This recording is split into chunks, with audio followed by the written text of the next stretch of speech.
The loan signing of Philippe Coutinho is undeniably a sign of Aston Villa's resurgence in English football. Still in the Championship just 3 years ago and having not finished in the top half of the Premier League for over a decade, the Villains' capture of the Brazilian playmaker, no doubt helped by the pulling power of manager and former Liverpool teammate Steven Gerrard, is the kind of move no one could have envisaged, and yet is another indication of the financial power of the Premier League. But while his return to England is no doubt exciting for fans of Villa, it is also a sign of just how far the player has fallen since his €145 million move to Barcelona in 2018.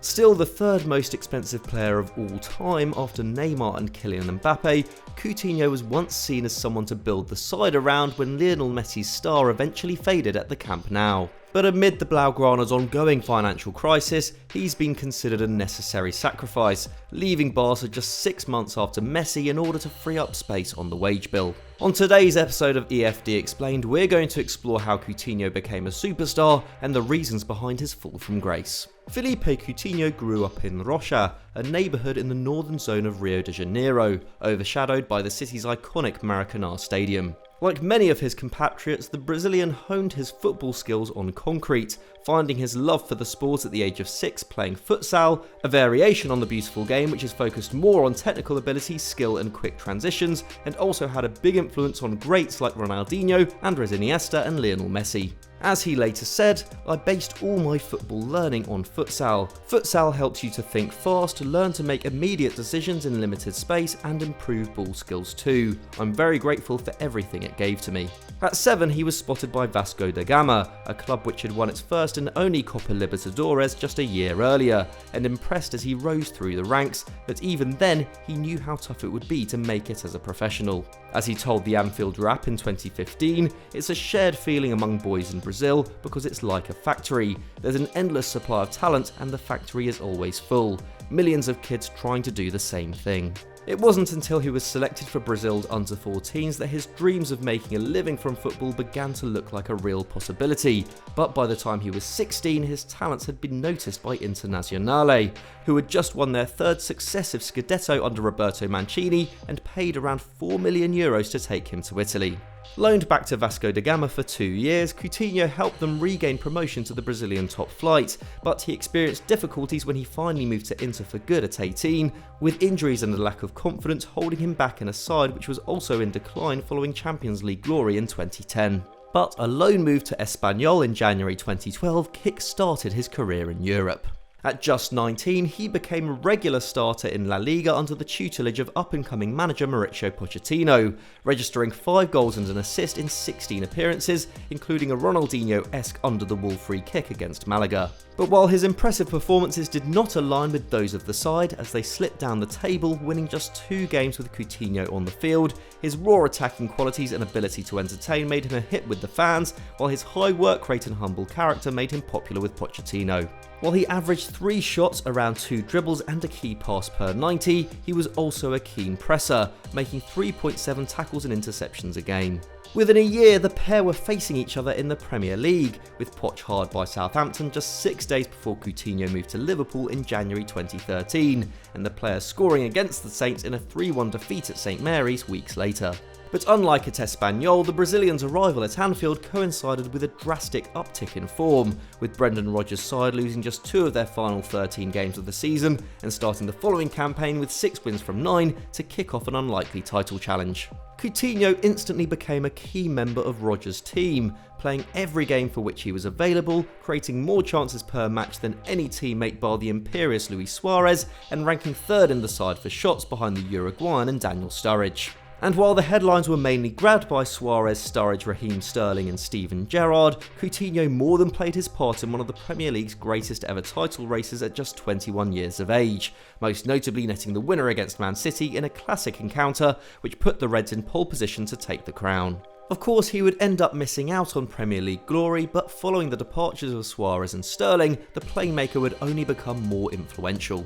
By 2016-17, he was truly on fire, finishing the season as Liverpool's top scorer and leading the squad for shots, dribbles and key passes.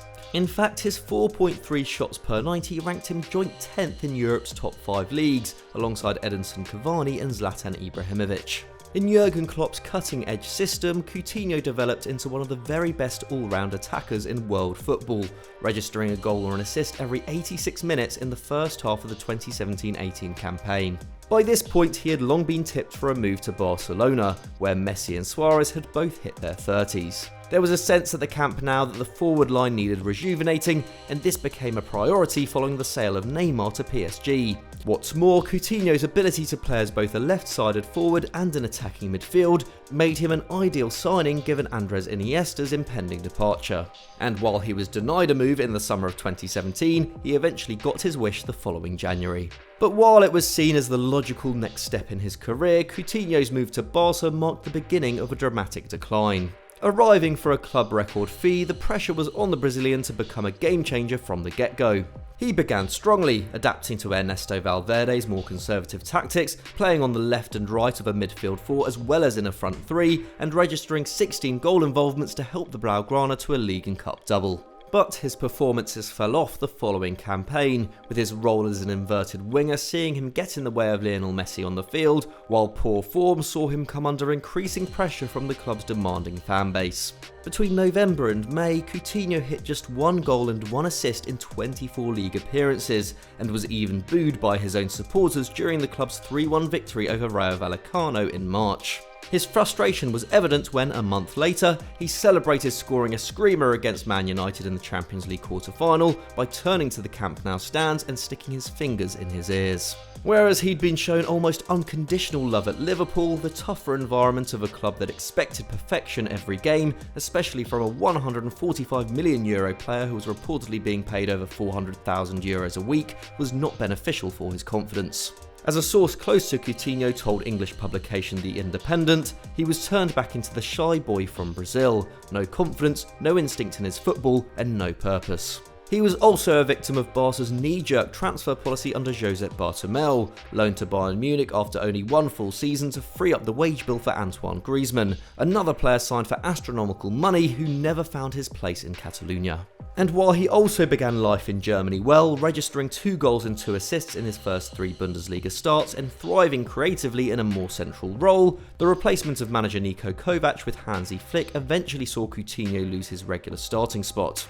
With his defensive work decreasing over the years, Flick's high-pressing system saw him dropped for the more aggressive Thomas Müller at number 10, with the manager also questioning his decision-making. Bayern unsurprisingly turned down the opportunity to make his move permanent for €80 million, with Barca's significant asking price and his hefty wages cutting off the possibility of another club making a move for him during the first summer of the global pandemic. Any hopes he had of a triumphant return to Barca, meanwhile, were scuppered by a season-ending injury midway through the following campaign, by which point Pedri had become the team's shiny new toy in attacking midfield. But at 29, there's still time for Coutinho to revive his career. Unsurprisingly, the prospect of linking back up with his former captain from Liverpool was pivotal in the Brazilian choosing Aston Villa, with his confidence having taken a serious knock over the last few years, returning to the Premier League, where some of his fondest memories lie, and to a club where world-class performances are an ambition rather than an expectation, could do wonders for the former Red. And while there is less pressure on him at Villa Park than at the Camp Nou, he also has a point to prove, and Villa have also missed a top-class ball carrier since the departure of Jack Grealish. And with good technical players like Ollie Watkins, Danny Ings, Emi Buendia and Leon Bailey all arriving at the club since the summer of 2020, there will be hope that Coutinho can galvanise a forward line brimming with potential. It may be far from where he would have pictured himself when he signed for Barca in 2018, at which point Villa was still 18 months off getting promoted from the Championship, but it may well be necessary to get his career back on track. So that was the rise and fall of Philippe Coutinho, but what are your thoughts on his move to Aston Villa? Let us know in the comments below. If you enjoyed this video, don't forget to leave it a like, and please subscribe to EFD if you haven't done so already, as we put videos like this out every single day. Thanks for watching, and we'll see you next time.